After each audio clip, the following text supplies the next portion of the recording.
नमस्कार दोस्तों, जॉब वाला के यूट्यूब प्लेटफॉर्म पे स्वागत है आप सभी का। तो दोस्तों, जैसा कि आप जानते हैं, बिहार पुलिस का एडमिट कार्ड जारी कर दिया गया है। तो 1 अक्टूबर से एग्ज़ाम होने वाला है। तो आप लोग उसके लिए जितना ज़्यादा से ज़्यादा हो सके प्रैक्टिस करें और पढ़ाई पर ध्यान दें। सेट प्रैक्टिस करने से आप लोगों का कॉन्फिडेंस लेवल बढ़ेगा। तो जितना ज़्यादा से ज़्यादा हो सके पढ़ाई पर ध्यान दें और कॉन्फिडेंस लेवल बूस्टअप करने के लिए सेट लगाएं। और बात करें कुछ ऐसे प्रश्नों को देखें जो हर एग्ज़ाम में आए, उस तरह के प्रश्न को अभी देखने का प्रयास करें जो हर एग्ज़ाम में आपको 1-2 नंबर बढ़ाकर भी कम से कम सेफ स्कोर में आपको ले जाने में मदद करे। तो चलिए दोस्तों, आगे बढ़ने से पहले आप लोगों से एक छोटा सा रिक्वेस्ट है कि सभी दोस्तों को ज़्यादा से ज़्यादा शेयर करें। सभी सोशल मीडिया प्लेटफॉर्म पर इसे शेयर करें, लाइक करें, सब्सक्राइब करना ना भूलें।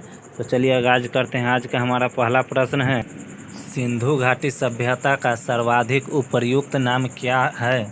तो हमारा आंसर होगा हड़प्पा सभ्यता। सिंधु घाटी सभ्यता का सर्वाधिक उपयुक्त नाम हड़प्पा सभ्यता है। हड़प्पा सभ्यता के लोगों की सामाजिक पद्धति थी। तो हमारा आंसर होगा उचित समतावादी। हड़प्पा सभ्यता के लोगों की सामाजिक पद्धति थी। नेक्स्ट प्रश्नों की ओर चलते हैं। सिंध का नखलिस्तान या बाघ हड़प्पा सभ्यता किस सभ्यता पुरास्थल को कहा जाता है? तो मोहनजोदड़ो को सिंध का नखलिस्तान कहा जाता है। नेक्स्ट, हड़प्पा सभ्यता के संपूर्ण क्षेत्र का आकार किस प्रकार था? तो त्रिभुजाकार था। हड़प्पा सभ्यता के संपूर्ण क्षेत्र का आकार त्रिभुजाकार था। सिंधु सभ्यता में बृहत विशाल स्नानागार कहाँ पाया गया है? तो हमारा आंसर होगा मोहनजोदड़ो में। सिंधु सभ्यता में बृहत विशाल स्नानागार पाया गया है। नेक्स्ट, सिंधु सभ्यता की मुद्रा में किस देवता के समतुल्य चित्रांकन मिलता है? तो आद्य शिव देवता के समतुल्य चित्रांकन सिंधु सभ्यता में मिलता है। नेक्स्ट, लोथल कहाँ स्थित है? तो गुजरात में। और किस नदी पर है? तो भोगवा नदी पर लोथल स्थित है। सिंधु सभ्यता के उत्खनन से प्राप्त मोहरों पर किस पशु का उत्कीर्णन हुआ है? तो हमारा आंसर होगा बैल पशु के। बैल जो है सिंधु सभ्यता के उत्खनन से प्राप्त मोहरों पर पशु का उत्कीर्णन हुआ है। नेक्स्ट, सिंधु घाटी सभ्यता जानी जाती है अपने नगर नियोजन के लिए। सिंधु घाटी सभ्यता जानी जाती है। चलिए नेक्स्ट प्रश्नों की ओर। भारत में खोजा गया सबसे पुराना शहर कौन सा था?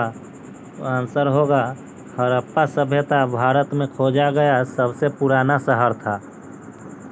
भारत में चांदी की उपलब्धता के प्राचीनतम साक्ष्य मिलते हैं। तो हड़प्पा संस्कृति में चांदी के प्राचीनतम साक्ष्य भारत में मिलते हैं। सिंधु सभ्यता के बारे में कौन सा कथन असत्य है? तो नगरों में नालियों की सुदृढ़ व्यवस्था या सुदृढ़ व्यवस्था थी। व्यापार और वाणिज्य उन्नत दशा में थी, ये भी सही है। मातृ देवी की उपासना की जाती थी, ये भी सही है। लोग लोहे से परिचित थे, लोग लोहे से परिचित नहीं थे। हमारा आंसर डी होगा। हड़प्पाकालीन स्थल रोपर पंजाब किस नदी के किनारे स्थित है? तो आंसर होगा सतलज नदी के किनारे रोपर पंजाब स्थित है। हड़प्पा में एक उन्नत जल प्रबंधन प्रणाली का पता चला है। कहाँ पर चला है? तो धौलावीरा में एक उन्नत जल प्रबंधन प्रणाली का पता चला है। नेक्स्ट प्रश्नों की ओर चलते हैं। सिंधु घाटी सभ्यता की विकसित अवस्था में किस स्थल से घरों में कुएं के अवशेष मिले हैं? तो आंसर होगा मोहनजोदड़ो में। सिंधु घाटी सभ्यता में घरों में कुएं के अवशेष मिले हैं। हड़प्पा एवं मोहनजोदड़ो की पुरातात्विक खुदाई के प्रभारी कौन थे? तो सर जॉन मार्शल हड़प्पा एवं मोहनजोदड़ो की पुरातात्विक खुदाई के प्रभारी थे। किस पशु की आकृति जो मुहर पर मिली है जिससे ज्ञात होता है कि सिंधु घाटी एवं मेसोपोटामिया की सभ्यता के मध्य व्यापारिक संबंध थे? तो कौन सा पशु है? तो आंसर होगा बैल। ऑप्शन सी हमारा राइट आंसर होगा। सिंधु घाटी के लोग किस में विश्वास करते थे? तो सिंधु घाटी के लोग मातृशक्ति में विश्वास करते थे। मोहनजोदड़ो की सबसे बड़ी इमारत मानी जाती है? तो सबसे बड़ी इमारत विशाल अन्नाकार माना जाता है मोहनजोदड़ो की। पशुओं में किस एक पशु का हड़प्पा सभ्यता में पाई मुहरों और टेराकोटा कलाकृतियों में अंकन नहीं हुआ है? तो आंसर होगा शेर का टेराकोटा कलाकृतियों में अंकन नहीं हुआ है हड़प्पा सभ्यता में। हड़प्पावासी किस धातु से परिचित नहीं थे? तो हमारा आंसर होगा दोस्तों लोहा धातु से हड़प्पावासी परिचित नहीं थे। नेक्स्ट प्रश्नों की ओर चलते हैं। किस स्थल से युगल सावधान द्विशब्द संस्कार का प्रमाण मिला है? तो हमारा आंसर होगा लोथल, जो भोगवा नदी के किनारे स्थित है, वहाँ से युगल सावधान द्विशब्द संस्कार का प्रमाण मिला है। नेक्स्ट प्रश्नों की ओर बढ़ें।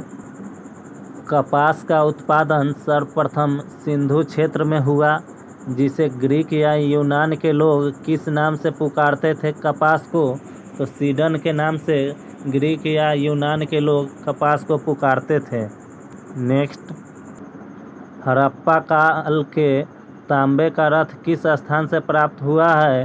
तो हमारा आंसर होगा दैमाबाद से हड़प्पा के काल का तांबे का रथ प्राप्त हुआ है। मोहनजोदड़ो से प्राप्त पशुपति शिव आध शिव मुहर में किन किन जानवरों का अंकन हुआ है? तो दोस्तों बाघ और हाथी का हुआ है, गैंडा और भैंसा का हुआ है, हिरण का हुआ है, यानी इनमें से सभी का हुआ है। किस हड़प्पाकालीन स्थल से पुजारी की मूर्ति प्राप्त हुई है? तो मोहनजोदड़ो से हड़प्पाकालीन स्थल से पुजारी की मूर्ति प्राप्त हुई है।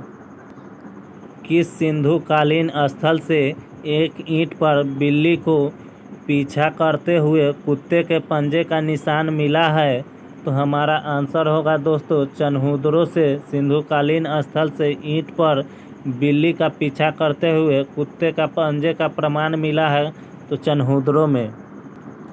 किस हड़प्पाकालीन स्थल से प्राप्त जार पर चोंच में मछली, दवाएं, चिड़िया एवं पेड़ के नीचे खड़ी लोमड़ी का चित्रांकन मिलता है, जो पंचतंत्र की लोमड़ी की कहानी के सदृश है? तो कहाँ पर मिलता है दोस्तों? तो ये लोथल में मिलता है ऐसा। दोस्तों आप लोग को कमेंट बॉक्स में बताना है कि पंचतंत्र के लेखक कौन हैं, तो आप लोग को कमेंट बॉक्स में रिप्लाई देना है। स्वतंत्र भारत में सबसे अधिक संख्या में हड़प्पा युगीन स्थलों की खोज किस प्रांत में प्राप्त हुआ है? तो हमारा आंसर होगा गुजरात प्रांत में सबसे अधिक हड़प्पाकालीन स्थलों की प्राप्त हुआ है दोस्तों। सिंधु घाटी के लिए मेसोपोटामिया रिकॉर्डों में निम्न में किस शब्द का प्रयोग किया गया है? तो बात करें तो सिंधु घाटी सभ्यता में मेसोपोटामिया रिकॉर्डों में मेलुहा शब्द का प्रयोग किया गया है। और दोस्तों आज का हमारा आखिरी प्रश्न है, अग्निकुंड के साक्ष्य कहाँ से प्राप्त हुए हैं? तो अग्निकुंड के साक्ष्य लोथल और कालीबंगा दोनों जगह से प्राप्त हुए हैं, यानी हमारा आंसर उपर्युक्त दोनों हो जाएगा।